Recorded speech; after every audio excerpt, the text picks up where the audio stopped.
नमस्कार दोस्तों, SB academy में आपका स्वागत है। आज हम सेशन चेंज कर रहे हैं और उस सेशन का मतलब ये है कि आपका प्री और mains daily current affair UPSC, state PCS, RO, ARO other exam के लिए बहुत ही महत्वपूर्ण है। तो ये कैसे महत्वपूर्ण है, आइए हम 10 क्वेश्चन का, ज़्यादा नहीं, खाली 10 क्वेश्चन आप लोगों को पहले व्याख्या सहित आंसर बताएंगे और आप लोग देख लेंगे कि कितना महत्वपूर्ण क्लास है आज सेशन बहुत ही बढ़िया रहने वाला है। इस सेशन को आप लोग ज़रूर देखिए। तो आइए समय न गंवाते हुए हम लोग चलते हैं क्वेश्चन पर।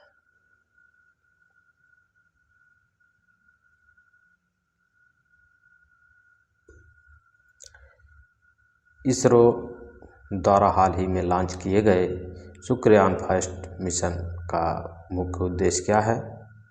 तो ए, मंगल पर पानी की खोज, बी, शुक्र के वेनस वायुमंडल का अध्ययन, चंद्रमा के दक्षिणी ध्रुव पर लैंडिंग, सूर्य की बाहरी परत की जांच।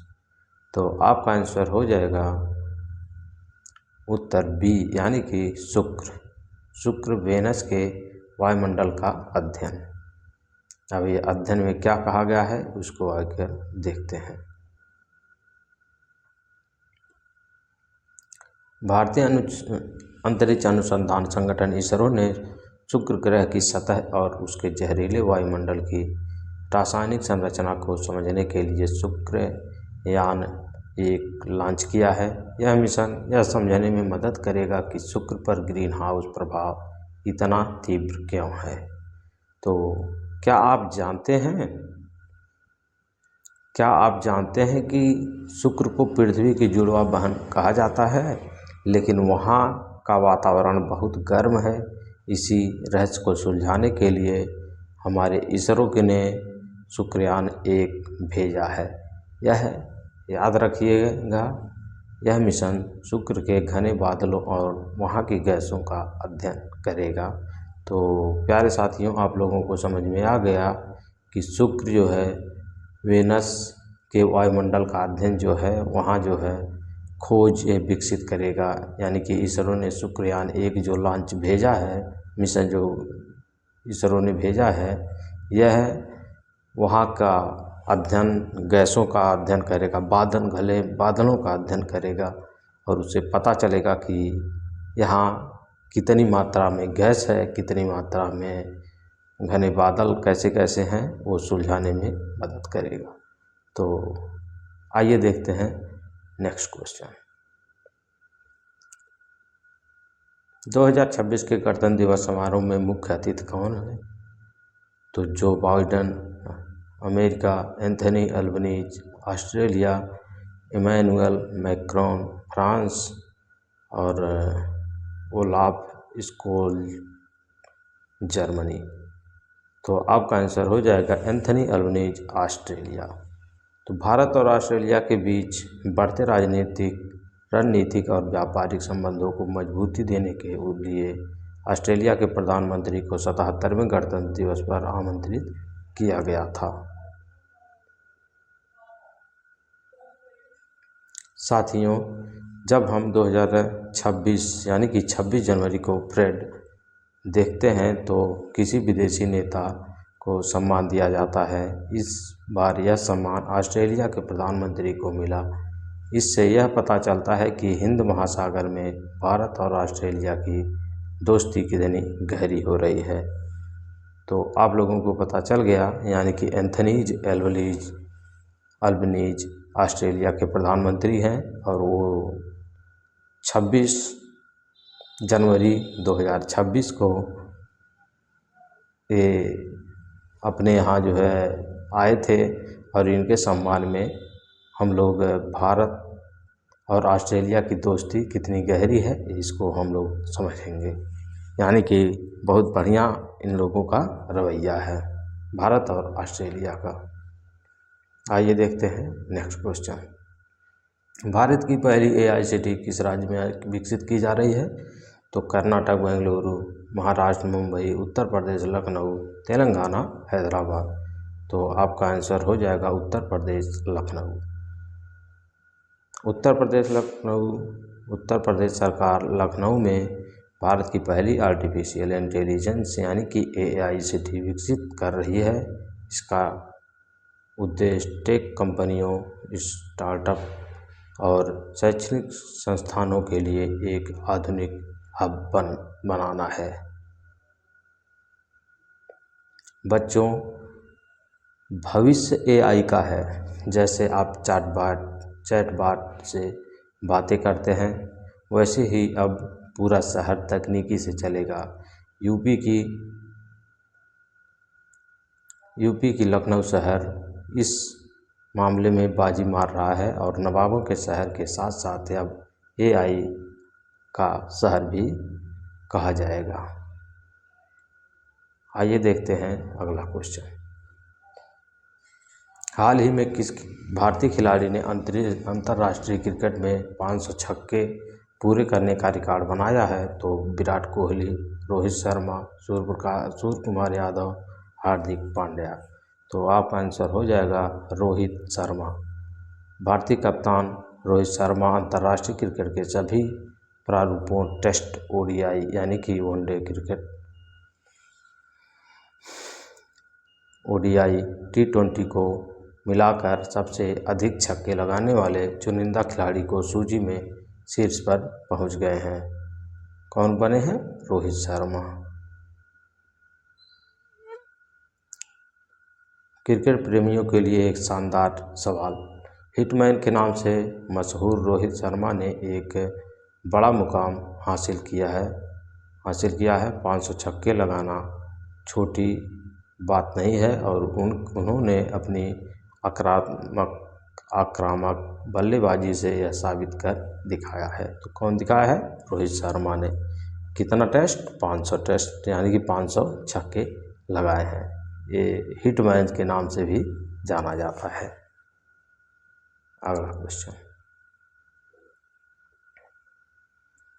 मिशन दिव्यास्त्र का संबंध निम्नलिखित में से किससे है? तो नई मिसाइल तकनीकी, सौर ऊर्जा प्रोजेक्ट, समुद्र की गहराई में खोज, ग्रामीण स्वास्थ्य योजना। तो मिशन दिव्यास्त्र का संबंध किससे है?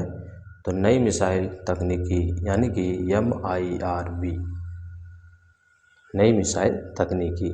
DRDO द्वारा विकसित अग्नि 5 मिसाइल का सफल परीक्षण किया गया, जिसमें multiple independently targetable re-entry vehicle तकनीकी है। यानी कि इसका फुल फॉर्म भी आपको बहुत ही इम्पॉर्टेंट है। इसको MIRV यानी कि multiple independently targetable re-entry vehicle, इसका फुल फॉर्म है, तकनीकी है।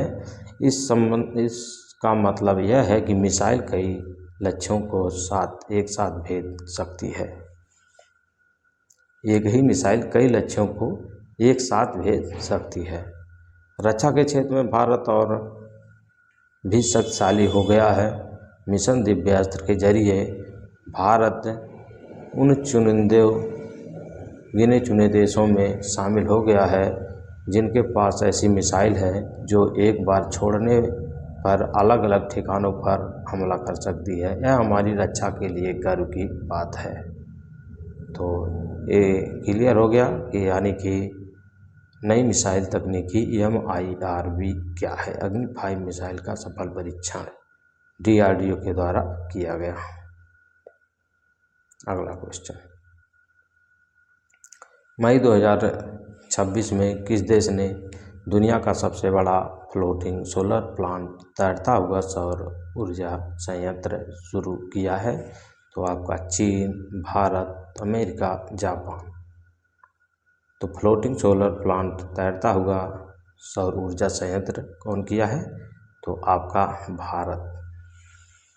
भारत के मध्य प्रदेश के खंडवा में ओमकारेश्वर बांध पर दुनिया का सबसे बड़ा तैरता हुआ और ऊर्जा संयंत्र अपनी पूर्ण क्षमता के साथ चालू हो गया है। यह पानी के वाष्पीकरण को भी रोकता है। बच्चों सोचिए, अगर पानी पर बिजली के बोर्ड तैरते रहें, भारत ने यह कर दिखाया है। इससे हम ज़मीन भी बचा रहे हैं और धूप से भी बिजली भी बना रहे हैं। तो ये तो बहुत खुशी की बात है कि भारत इतना आगे बढ़ गया है, यानी कि ज़रूरी भी है, सबको अनिवार्य भी है। आइए देखते हैं नेक्स्ट, G7 शिखर सम्मेलन 2026 की मेज़बानी कौन सा देश कर रहा है? तो कनाडा, इटली, फ्रांस, जापान। तो आपका आंसर हो जाएगा कनाडा। 2026 का 52वां G7 शिखर सम्मेलन कनाडा में आयोजित किया जा रहा है। यह जहां दुनिया की 7 सबसे बड़ी विकसित अर्थव्यवस्थाएं वैश्विक मुद्दों पर चर्चा कर रही हैं।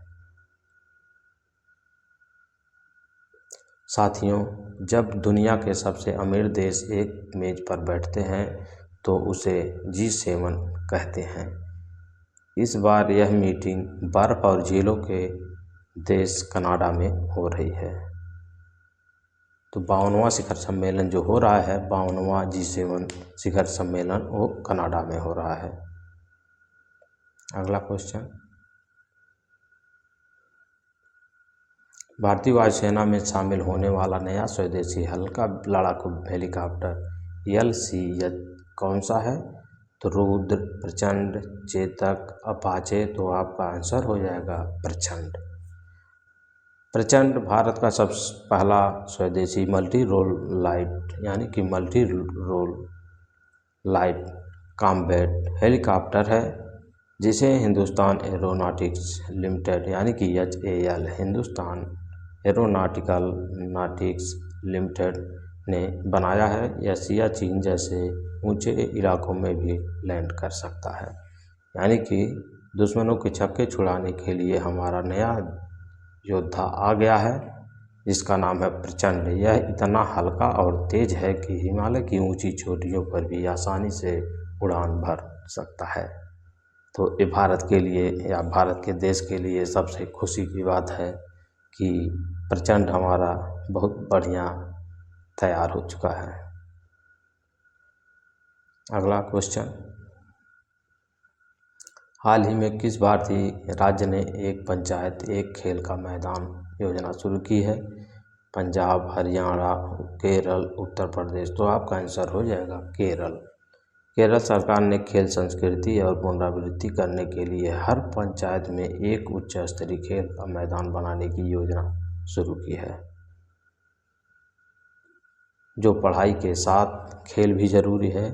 केरल सरकार चाहती है कि हर गांव का बच्चा खिलाड़ी बने, इसलिए उन्होंने हर गांव में मैदान बनाने का जिम्मा उठाया है।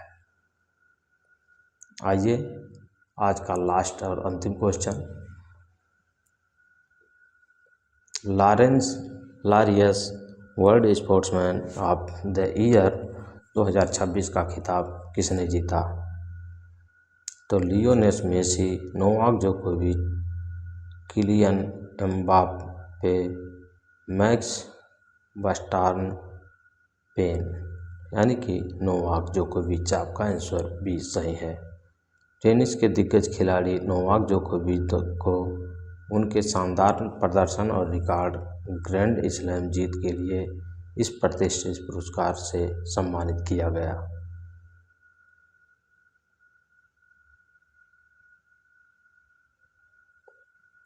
टेनिस की दुनिया के बादशाह जोकोविच ने एक बार फिर साबित कर दिया कि उम्र सिर्फ एक नंबर है। उन्हें दुनिया का कोई सबसे बेहतरीन खिलाड़ी चुना गया है। तो आज का और आखिरी क्वेश्चन हमारा यहीं तक, और आप लोग बताइएगा कि आज का सेशन कैसा रहा। और अगर आप UPSC, PCS, RO, ARO, SSC, railway इत्यादि किसी भी की परीक्षा की तैयारी कर रहे हैं तो हमारे चैनल को सब्सक्राइब ज़रूर करें। तब तक के लिए धन्यवाद। मिलते हैं फिर महत्वपूर्ण क्वेश्चन के साथ। तब तक के लिए धन्यवाद।